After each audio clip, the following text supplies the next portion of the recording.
स्वामी विवेकानंद, जिनका जन्म 12 जनवरी 1876 को कोलकाता, तत्कालीन कलकत्ता के एक संभ्रांत बंगाली परिवार में हुआ था, भारतीय संस्कृति, अध्यात्म और युवा शक्ति के प्रतीक माने जाते हैं। उनका असली नाम नरेंद्रनाथ दत्त था। बचपन से ही वे अत्यंत बुद्धिमान, जिज्ञासु और तेजस्वी थे। उनके पिता विश्वनाथ दत्त एक वकील थे और माता भुवनेश्वरी देवी धार्मिक प्रवृत्ति की थीं। नरेंद्र पर माता पिता दोनों के संस्कारों का गहरा प्रभाव पड़ा। जहां एक ओर पिता की तार्किकता और आधुनिकता थी, वहीं दूसरी ओर माता की भक्ति और धर्म में आस्था ने उनके व्यक्तित्व को संतुलित किया। वे बचपन से ही प्रश्न करते थे, क्या तुमने ईश्वर को देखा है? वे उत्तर की तलाश में अनेक संतों और महापुरुषों से मिलते, परंतु उन्हें संतोषजनक उत्तर नहीं मिला। अंततः वे श्री रामकृष्ण परमहंस से मिले, जो दक्षिणेश्वर काली मंदिर में पुजारी थे। जब नरेंद्र ने उनसे वही प्रश्न किया, तो श्री रामकृष्ण ने उत्तर दिया, हाँ, मैंने ईश्वर को देखा है, उतनी ही स्पष्टता से जैसे तुम्हें देख रहा हूं। यह उत्तर उनके हृदय को छू गया और उन्होंने श्री रामकृष्ण को गुरु रूप में स्वीकार कर लिया। श्री रामकृष्ण ने उन्हें आत्मा की शक्ति, सेवा और समर्पण का मार्ग दिखाया। गुरु की सेवा करते करते उन्होंने अपने अहंकार, शंका और संशय को त्याग दिया और वे पूरी तरह से एक सन्यासी के जीवन की ओर अग्रसर हो गए। गुरु के देहांत के बाद स्वामी विवेकानंद ने देश के कोने कोने में भ्रमण किया और भारत की वास्तविक स्थिति को समझा। उन्होंने देखा कि भारत की जनता गरीबी, अज्ञानता, अंधविश्वास और गुलामी की जंजीरों में जकड़ी हुई है। वे समझ गए कि जब तक जनता शिक्षित, आत्मनिर्भर और आत्मविश्वासी नहीं बनेगी, तब तक भारत का उद्धार असंभव है। उन्होंने तय किया कि वे भारत की महान आध्यात्मिक धरोहर को दुनिया के सामने प्रस्तुत करेंगे और भारतीयों को उनकी शक्ति का बोध कराएंगे। 1893 में वे शिकागो में आयोजित विश्व धर्म महासभा में भाग लेने अमेरिका पहुंचे। उनके पास ना तो कोई निमंत्रण था और ना ही पर्याप्त धन, लेकिन उनके आत्मविश्वास, विद्वता और ओजस्विता ने रास्ते बनाए। 11 सितंबर 1893 को उन्होंने जब अपने भाषण की शुरुआत अमेरिका के भाइयों और बहनों से की, तो पूरा सभागार तालियों की गड़गड़ाहट से गूंज उठा। उनके भाषण ने न केवल भारत को गौरव प्रदान किया, बल्कि पूरी दुनिया को यह दिखा दिया कि भारत एक गहरी आध्यात्मिक चेतना वाला राष्ट्र है। उन्होंने हिंदू धर्म, वेदांत और आत्मा की अमरता की व्याख्या इतनी सरल और प्रभावशाली भाषा में की कि पश्चिमी जगत भी अभिभूत हो उठा। वे भारत की आध्यात्मिक संपदा को दुनिया के साथ साझा करना चाहते थे, लेकिन उनका उद्देश्य केवल धर्म प्रचार नहीं था। वे मानते थे कि सेवा ही सच्चा धर्म है। उन्होंने कहा था कि नर सेवा ही नारायण सेवा है। उनका मानना था कि यदि गरीब भूखा है तो उसे पहले रोटी चाहिए, बाद में उपदेश। वे शिक्षा को सबसे बड़ा साधन मानते थे और कहते थे कि अगर तुम एक गरीब, असहाय या अज्ञानी को शिक्षित कर सको, तो वही सबसे बड़ा राष्ट्र सेवा का कार्य होगा। उन्होंने युवाओं को आत्मनिर्भर बनने, शक्तिशाली बनने और जीवन में उच्च लक्ष्य रखने की प्रेरणा दी। उनका प्रसिद्ध कथन, उठो, जागो और तब तक मत रुको जब तक लक्ष्य की प्राप्ति न हो जाए, आज भी युवाओं का मार्गदर्शन करता है। स्वामी विवेकानंद ने 1877 में रामकृष्ण मिशन की स्थापना की, जिसका उद्देश्य था सेवा, शिक्षा और आत्मज्ञान का प्रचार प्रसार। इस मिशन ने भारत के विभिन्न हिस्सों में स्कूल, हॉस्पिटल, आश्रम और सेवा केंद्र बनाए। उन्होंने धर्म को संकीर्णता, पाखंड और अंधविश्वास से मुक्त करने का प्रयास किया। वे कहते थे कि धर्म वह है जो जीवन को ऊंचाइयों पर ले जाए, न कि जो लोगों को बांटे। उन्होंने वेदांत को केवल ग्रंथों तक सीमित नहीं रखा, बल्कि उसे जीवन में जीने की कला बना दिया। अमेरिका और यूरोप में उन्होंने भारतीय ज्ञान को सम्मान दिलाया और भारत की छवि को एक पिछड़े देश से एक आध्यात्मिक महाशक्ति में परिवर्तित कर दिया। वे आधुनिक भारत के निर्माता कहे जाते हैं, क्योंकि उन्होंने भारतीयों को आत्मगौरव और आत्मबल की शिक्षा दी।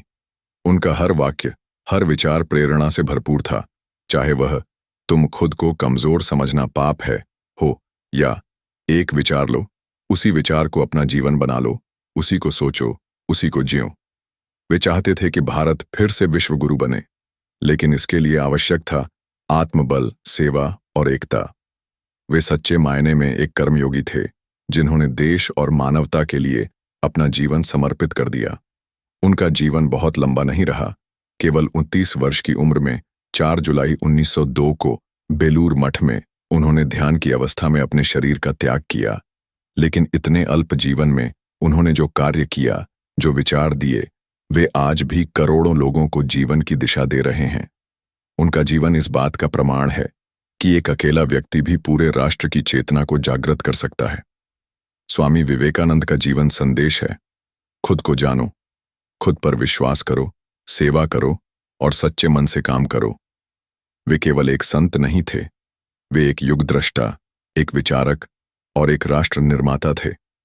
उन्होंने अपने विचारों और कार्यों से यह सिद्ध कर दिया कि भारत की आत्मा कभी नहीं मर सकती, वह केवल जागृत होने की प्रतीक्षा करती है। उनके जीवन की प्रेरणा से आज भी रामकृष्ण मिशन देश विदेश में मानव सेवा के कार्यों में संलग्न है। उनके जन्मदिन को हर साल राष्ट्रीय युवा दिवस के रूप में मनाया जाता है, ताकि युवाओं को उनके विचारों से प्रेरणा मिले और वे अपने जीवन को सार्थक बना सकें।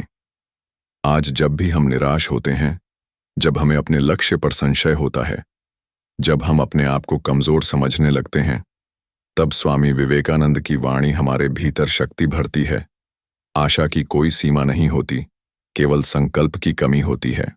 वे आज भी हमारे बीच जीवित हैं, अपने विचारों, पुस्तकों और प्रेरणा के रूप में। उनका जीवन एक दीपक है जो युगों युगों तक मानवता को दिशा दिखाता रहेगा। स्वामी विवेकानंद का जीवन जितना ओजस्वी था, उतना ही उनका चिंतन भी गहराई से भरा हुआ था। वे कहते थे कि हर व्यक्ति के भीतर अपार शक्ति है, लेकिन उसे स्वयं जानने और जागृत करने की आवश्यकता है। उन्होंने बार बार इस बात पर जोर दिया कि आत्मविश्वास, चरित्र और आत्मज्ञान के बिना कोई भी व्यक्ति सच्चे अर्थों में महान नहीं बन सकता। उनका सपना था कि भारत फिर से उसी आध्यात्मिक ऊंचाई पर पहुंचे जहां से उसने पूरी दुनिया को ज्ञान का प्रकाश दिया था। लेकिन इसके लिए वे केवल प्राचीन परंपराओं का गुणगान नहीं करते थे, बल्कि आधुनिक विज्ञान, तकनीक और शिक्षा के महत्व को भी बराबर समझते थे। वे मानते थे कि अध्यात्म और विज्ञान का संगम ही भारत का भविष्य तय करेगा। स्वामी विवेकानंद ने एक ऐसे भारत की कल्पना की थी जहां धर्म का अर्थ केवल पूजा पाठ नहीं, बल्कि सेवा, समर्पण और मानवता की रक्षा हो। उन्होंने हिंदू धर्म के वास्तविक स्वरूप को सामने रखा, वह जो सहिष्णुता, संभाव और सर्वधर्म संभाव की बात करता है। वे कभी भी कट्टरता के पक्ष में नहीं रहे। उन्होंने सिखाया कि सच्चा धर्म वही है जो सबको एक समान दृष्टि से देखे और हर प्राणी में ईश्वर को अनुभव करे।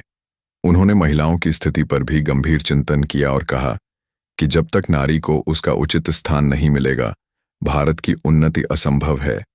वे शिक्षा को सभी के लिए आवश्यक मानते थे, विशेषकर स्त्रियों के लिए। उन्होंने नारी को शक्ति, करुणा और सहनशीलता की प्रतिमूर्ति कहा और उनका सम्मान करना सिखाया। वे कहते थे कि यदि भारत को महान बनाना है, तो सबसे पहले अपनी माताओं, बहनों और बेटियों को शिक्षित करना होगा।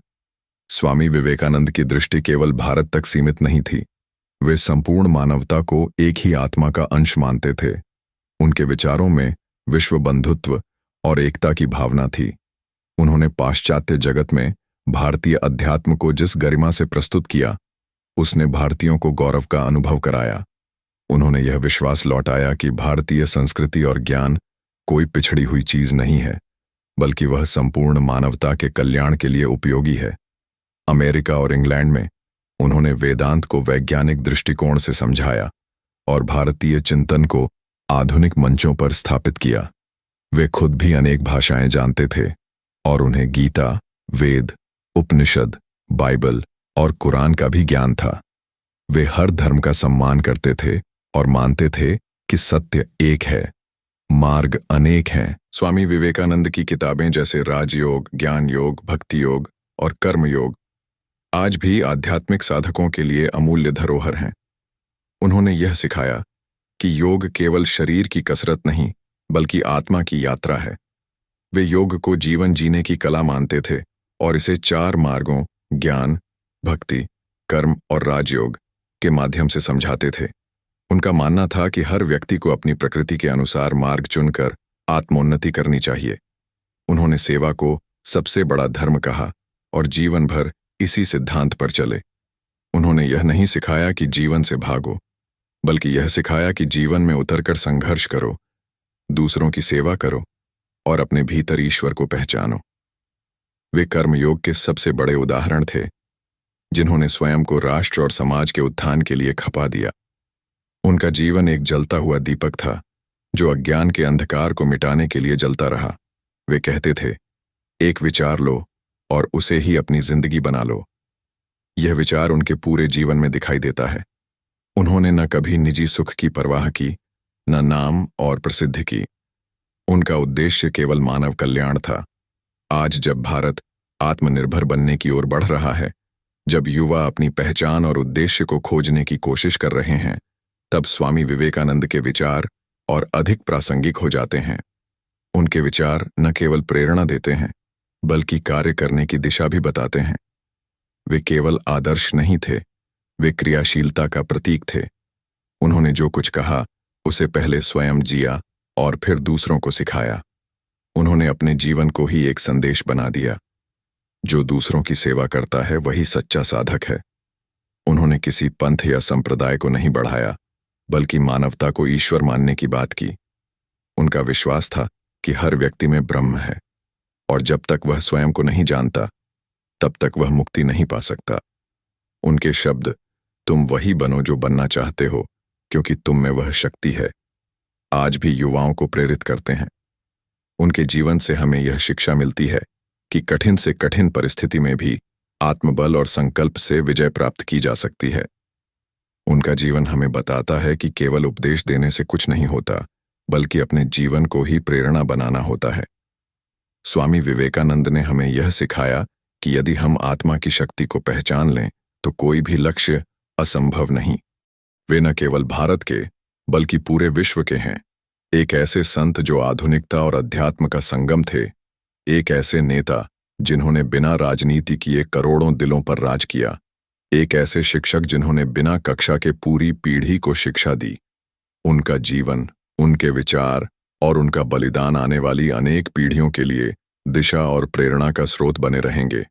आज हर युवा, हर विचारशील व्यक्ति, हर साधक यदि उनके जीवन और विचारों से सीख ले, तो न केवल उसका जीवन बदल सकता है, बल्कि वह अपने समाज और देश को भी नई ऊंचाइयों तक ले जा सकता है। स्वामी विवेकानंद आज भी जीवित हैं, हर उस व्यक्ति में जो सेवा करता है, जो सत्य की खोज करता है, जो खुद पर विश्वास करता है और जो अपने जीवन को महान उद्देश्य के लिए समर्पित करता है।